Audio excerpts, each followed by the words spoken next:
Assalamualaikum warahmatullahi wabarakatuh. Apa kabar anak-anak sekalian? Semoga kita senantiasa dalam keadaan sehat dan selalu dalam lindungan Allah Subhanahu wa Ta'ala. Tentu kalian pernah kan melakukan percobaan di sekolah untuk memahami suatu materi? Nah, sekarang kita akan mempelajari tentang teks laporan percobaan. Yang pertama kita akan bahas adalah pengertian dari teks laporan percobaan. Jadi teks laporan percobaan adalah teks yang menceritakan tentang percobaan yang dilakukan oleh peneliti. Biasanya teks seperti ini digunakan untuk melaporkan hasil percobaan, karya ilmiah, atau laporan praktikum. Cara membuat teks laporan percobaan. Ada dua langkah.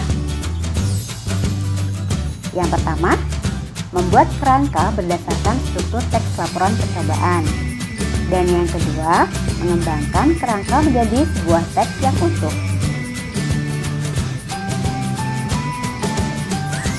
Cara yang pertama adalah membuat kerangka berdasarkan struktur teks laporan percobaan. Nah, buatlah kerangka sesuai struktur teks laporan percobaan yang terdiri atas tujuan percobaan, alat dan bahan saat melakukan percobaan, kemudian langkah-langkah dari awal hingga akhir percobaan. Dan yang kedua, tuliskan hasil percobaan dalam bentuk tabel, grafik, bagan, atau gambar agar pembaca lebih mudah melihat hasilnya. Yang ketiga, tulislah kesimpulan dari percobaan tersebut. Cara yang kedua adalah mengembangkan kerangka menjadi sebuah teks yang utuh. Jadi setelah selesai membuat kerangka tadi, kalian harus mengembangkan menjadi sebuah teks yang utuh.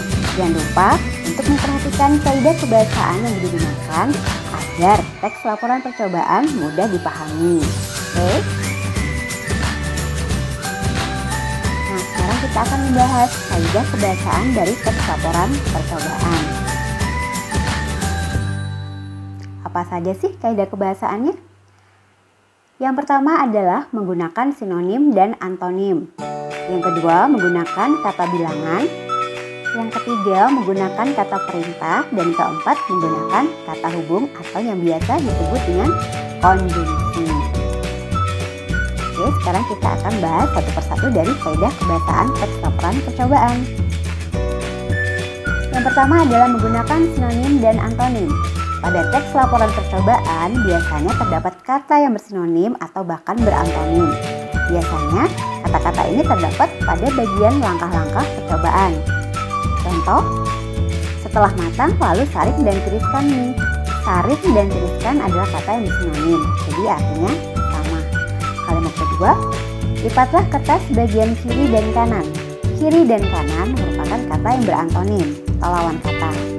Ya, kemudian kita simak contoh yang ketiga, bentuk adonan yang sudah kalis, besar kecilnya sesuai selera ya. Nah, itu ada kata besar dan kecil yang merupakan kata yang berantonim juga. Jadi, dalam teks laporan percobaan banyak menggunakan kata-kata yang bersinonim dan berantonim. Masuk ke kaidah yang kedua, menggunakan kata bilangan. Pada teks laporan percobaan akan ditemukan kata bilangan yang menunjukkan jumlah bahan yang digunakan dalam percobaan. Contohnya, masukkan 3 sendok makan baking powder. 3 di sini merupakan kata bilangan. Contoh kedua, larutkan 250 gram gula pasir. 250 merupakan kata bilangan. Dan contoh yang ketiga, potong keju bentuk dadu menjadi 8 bagian. 3. Menggunakan kalimat perintah. Pada teks laporan percobaan terdapat kalimat perintah seperti sebaiknya, hindari, campurkan, satukan, aduklah, lilitkan, dan lainnya. Contoh, masukkan adonan yang sudah mengembang ke dalam oven. Masukkan adalah kata perintah. Panaskan margarin dalam wajan dengan api sedang. Panaskan juga merupakan kata perintah. Selanjutnya adalah kaidah yang keempat, yaitu menggunakan kata hubung atau konjungsi. Pada teks laporan percobaan akan ditemukan kata hubung dan, tapi, apabila, saat, jika, sehingga, meskipun, dan lainnya. Contoh, campurkan coklat bubuk dan susu cair. Di situ ada kata dan, lalu aduk hingga merata, lalu juga merupakan kata hubung. Contoh yang kedua, Tiriskan mie, kemudian tuangkan ke dalam piring. Nah, kemudian adalah kata hubung. Contoh yang ketiga, segera angkat apabila warnanya menguning. Apabila juga merupakan kata hubung atau konjungsi. Bagaimana? Mudah bukan untuk membuat sebuah teks laporan percobaan yang baik?